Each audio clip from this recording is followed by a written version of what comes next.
Welcome back to Primetime News, and a special welcome if you're watching on onespotmedia.com. We begin with an update on the matter involving the leader of the Pathways International Kingdom Restoration Ministries in Montego Bay, St. James. TVJ News has been informed that Kevin Smith has been formally questioned by detectives probing the deaths of 2 congregants at his church last week. A senior investigator told our news center that he was questioned yesterday in the presence of his attorneys by detectives attached to the Major Investigation Division, MID. He said investigators are still collecting statements as the probe continues.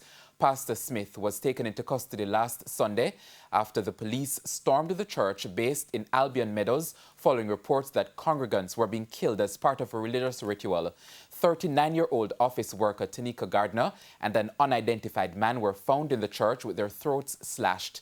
Now, a 3rd congregant was fatally shot by the police and an illegal gun seized.